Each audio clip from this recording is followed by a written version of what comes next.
नमस्कार, आकाश न्यूजमध्ये आपल्या सर्वांचे स्वागत आहे।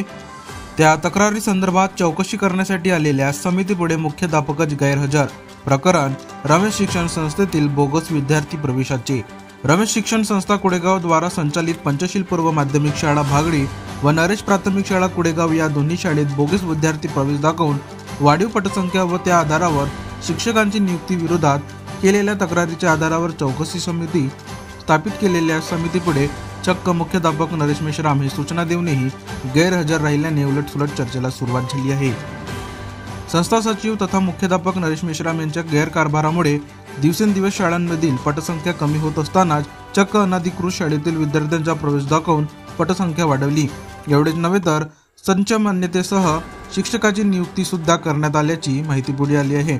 लाखांदूर तालुक्यातील कुडेगाव येथील रमेश शिक्षण संस्था अंतर्गत सुरू असलेल्या नरेश प्राथमिक शाळा कुडेगाव, पंचशील पूर्व माध्यमिक शाळा भागडी तसेच पंचशील प्राथमिक शाळा पिंपळगाव कोळी या शाळांमध्ये RTEचे कोणतेच निकष पूर्ण केले जात नसून मोठ्या प्रमाणात अनियमितता सुरू असल्याची शिक्षण विभागाकडे तक्रार केल्यावर संस्थेच्या तिन्ही शाळेची मान्यता रद्द करण्याचा प्रस्ताव चौकशी समितीने दिलेल्या अहवालानंतर भंडारा जिल्हा परिषदेचे शिक्षणाधिकारी प्राथमिक यांनी शासनास पाठविला आहे। असे असतानाच पुन्हा एक नवीन प्रकार पुढे आला आहे। लाखांदूर येथील एका अनधिकृत शाळेत वर्ग 1 ते 4 मध्ये विद्यार्थ्यांना शिकवले जात आहे। या अनधिकृत शाळेतील विद्यार्थ्यांचा प्रवेश पालकांची कोणतीच परवानगी नसताना भागडी येथील पंचशील पूर्व माध्यमिक शाळेत प्रवेश दाखवण्यात आले आहे। सन 2024 ते 25 मध्ये जवळपास 27 विद्यार्थ्यांचा प्रवेश भागडीच्या पंचशील शाळेत दाखवण्यात आल्याची माहिती आहे। सध्या संस्था सचिव नरेश मेश्राम जे खुद्द पंचशील शाळा भागडी येथील मुख्याध्यापक आहेत, त्यांनी त्या अनधिकृत शाळेतील विद्यार्थ्यांचा प्रवेश आपल्या शाळेत दाखवून पटसंख्या तर वाढवलीच, यापेक्षा चक्क एका शिक्षकाची नियुक्ती सुद्धा करून घेतली आहे। या संदर्भात आकाश न्यूजमध्ये वृत्त प्रसारित करून संपूर्ण चौकशी करण्यात यावी म्हणून शिक्षणाधिकारी सोनटक्के यांच्याकडे लेखी तक्रार करण्यात आली होती।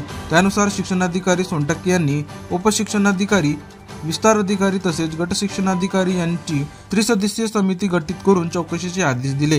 त्यानुसार चौकशी समितीने मुख्याध्यापक नरेश मेश्राम यांना सूचना दिल्या, मात्र चौकशी समिती प्रत्यक्षात आल्यावरही मुख्याध्यापक हजर झाले नाही। रजेचा अर्ज न देता मुख्याध्यापक केवळ चौकशी समितीपुढे सत्य येणार म्हणून गैरहजर राहिले की काय, असा प्रश्न पुढे येत आहे। दरम्यान चौकशी समितीला पंचशील पूर्व माध्यमिक शाळेत मोठे गोड बंगाल दिसून आले आहे। चौकशी समितीने तक्रारीचा आधार घेत तपासणी केली असता सत्य आढळले असल्याची माहिती आहे।